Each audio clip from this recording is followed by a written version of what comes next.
Oh, it's the most wonderful time of the year, but it ain't perfect. Here are 5 stupid things I've noticed about Christmas. The shopping.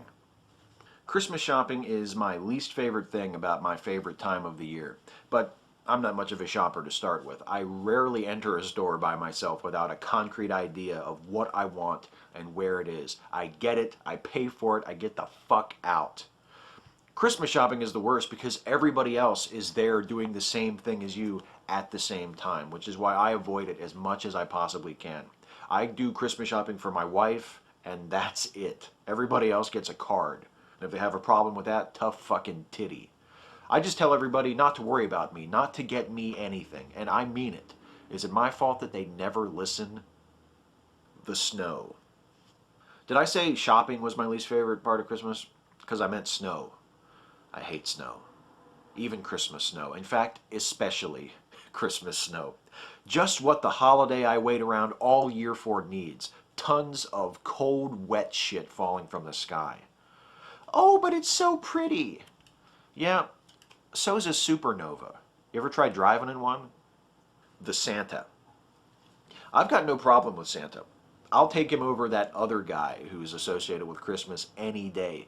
But why do we work so hard to convince children that he's real when we know that they're just going to find out otherwise eventually? I mean, when you consider the lengths that we go to convince children that there is a Santa Claus, the well-worn excuses and generalizations of fucking NORAD has a website devoted to tracking the flight path of his sleigh, for Christ's sake.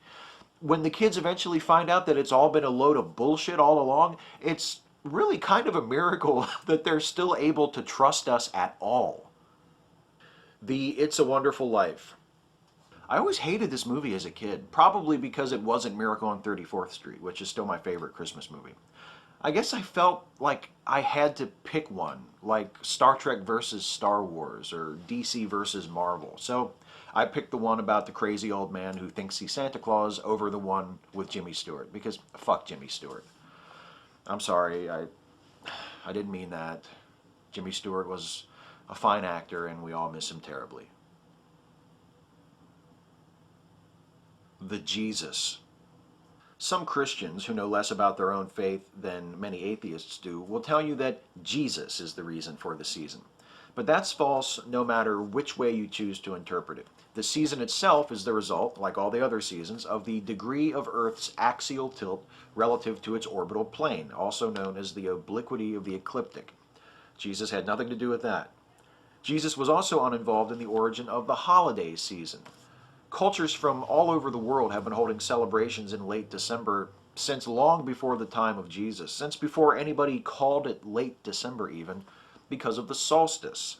For us here in the northern hemisphere, it's the winter solstice, or the shortest day of the year, and for those of you in the southern hemisphere, it's the summer solstice, or the longest day of the year. The solstice has been a focal point of our calendars since we started making calendars because, unlike the birth of Jesus, it's an actual event that has real significance in our lives. But you know what? If your Christmas is all about Jesus, I say go for it, with my blessing. Keep Christmas in your own way. But please, pay my atheist ass the same respect and allow me to keep it in mind. Let's all just try to understand one another and get along with each other. I mean, for Christ's sake, it's Christmas. The hardest part is only picking 5. Catch you next time. And for those of you that celebrate it, Happy Christmas.